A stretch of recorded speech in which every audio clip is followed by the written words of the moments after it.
They're like, hey, if I want a cold plunge, I'm convinced with Morosco. Could you list off some benefits that they could expect to see in, let's say, a first day, a 2 week, and then like a 3 month timeline? Um, Number one benefit is you feel amazing. Not at first. At first, you feel like an idiot. At first, you say, why am I doing this? And then you come out, maybe if you're lucky enough, you get some sunshine, you do some rewarming exercises, you feel amazing for hours. That's the number one benefit. Few things happen inside your body metabolically, and some things happen psychologically. So there's your physiology and there's your psychology. Most people suffer from a detachment from nature. Morosco's grounded. You are instantaneously electrically balanced back to the earth as soon as you get into the Morosco.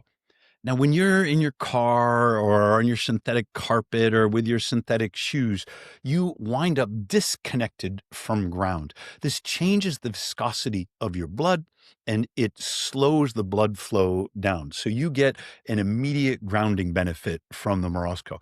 You can put Epsom salt, which is magnesium sulfate, in your Morosco. We're coming out with a mineral bag. You can put magnesium, zinc, and copper and potassium in your Morosco, and you absorb all of these transdermally. And it turns out magnesium is super important for mitochondria and for cold thermogenesis. So you can get a mineral benefit from the Morosco. And we haven't even started talking about the cold yet. The cold will recruit new brown fat to your body. It used to be that medical doctors thought there was no such thing as brown fat in adult human beings. We all knew infants had it, and it's the way that infants stay warm. If you've seen those pictures, in Denmark of the little babies in the strollers outside in the snow or something like that, those babies aren't shivering. Their muscles are not mature enough to shiver. They're using non-shivering cold thermogenesis. They have brown fat all through them, and it's the brown fat that is keeping them warm because it's producing heat. Adults lose it if they don't stay cold. And it's a tragedy because brown fat and the thyroid, they work together. They're in constant communication. If you don't get cold and you lose all your brown fat, your thyroid has nothing to communicate with. It's no wonder it becomes dysregulated. That could be Graves, it could be Hashimoto's, but it's not modulated by its communication with the brown fat. And so cold, about 2 weeks, you will recruit new brown fat and you will fix thyroid and metabolic disorders. That brown fat is packed full of mitochondria because it's the mitochondria that are generating the heat in the first place. The best way to stimulate what's called mitobiogenesis, this is the production of new mitochondria, is cold. Exercise will do it. There's some foods like ginger and cinnamon and hot peppers that will activate brown fat, but nothing is as good as cold. Let me rephrase that. Cold is the best way to stimulate your mitobiogenesis, to rejuvenate your mitochondria. And that has the effect of improving your insulin sensitivity. So physiologically, you're going to get this big metabolic fix.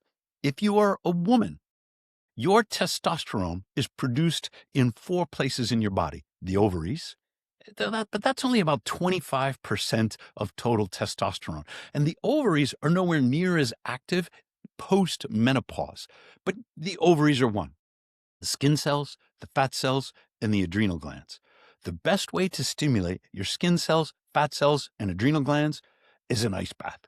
And so women will get an immediate testosterone boost from the ice bath. Men, they have to exercise afterwards. So you get in the ice bath, you get out, you do your light rewarming exercise, you will get a testosterone boost. So there's not just an improvement in your insulin sensitivity, but it's a rebalancing of your sex hormones. If women are too high because they have polycystic ovarian syndrome, which is the most common reason for women being too high in testosterone, that's associated with insulin resistance, and the ice bath will bring it back down. For men, I'm 60 years old. Last time I tested, I was still over 1,000 nanograms per deciliter. For men, it is like the elixir of life. It feels like the fountain of youth to have high testosterone. You maintain that competitive drive that keeps you motivated to do great things in the world. Physiologically, you get the metabolism and you get the sex hormones.